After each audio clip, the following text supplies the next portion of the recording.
It all started a couple of weeks ago. My best friend, let's call her Sarah, and I decided to visit my boyfriend, whom I'll call James. James and I had been together for a few years, and we were planning to get married soon. Our relationship was strong, or so I thought. Sarah and I were close like sisters. We lived together, shared secrets, and always had each other's backs. That weekend, I planned to spend the night at James's place. Sarah mentioned she was bored, so I thought, why not bring her along? I wanted her to feel included, and James seemed okay with it too. He even suggested bringing one of his male friends to keep her company. Everything seemed perfect, right? But looking back, I wonder if that was my first mistake, bringing her into our space, our little bubble. When we arrived at James's place, his friend didn't show up, which was odd, but we brushed it off. The three of us spent the evening cooking dinner together, laughing, and just enjoying each other's company. It felt normal, like nothing could go wrong. After dinner, I decided to take a shower.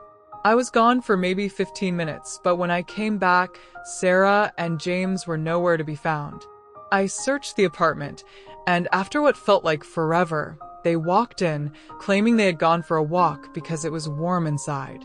Something didn't sit right with me, but I pushed the feeling down.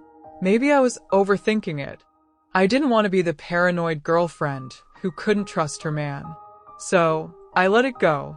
Later that night, James and I went to bed in the bedroom, leaving Sarah to sleep in the hall. We were intimate that night, and for a moment I felt secure, like everything was fine. But something nagged at me, a feeling I couldn't shake. In the middle of the night, I woke up to find James gone. Panic set in as I tiptoed through the apartment, only to find him in the hall with Sarah. They were sitting close together, watching a movie. My heart sank. I wanted to scream, to ask what the hell was going on, but I stayed calm. I convinced myself that it was innocent. Maybe Sarah couldn't sleep and needed company. But deep down, I knew something was wrong. The next morning, we all left together. I had to go to work, and everything seemed normal. But normalcy was just a mask.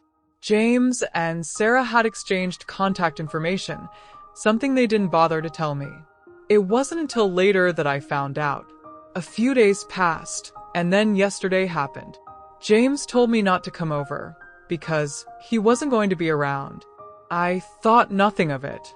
Sarah also mentioned she was going to visit her mom, so our apartment was empty.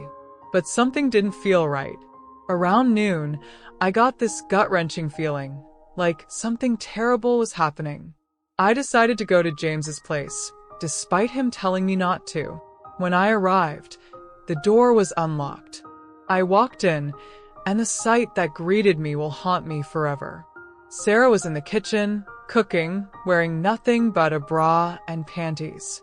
We locked eyes, and in that moment, everything shattered. Neither of us spoke.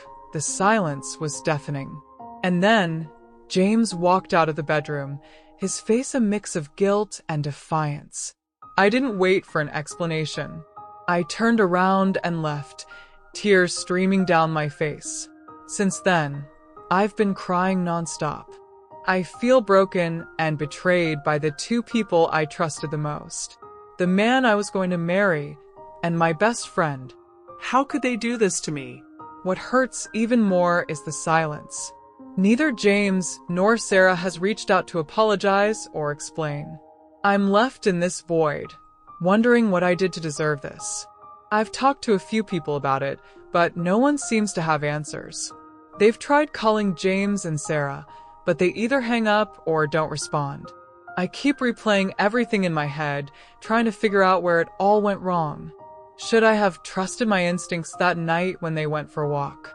Should I have confronted them when I found them watching a movie in the middle of the night? Was it my fault for bringing Sarah into our relationship?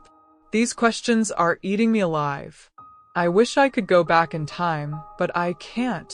Now, I'm left picking up the pieces of my heart, trying to make sense of this mess.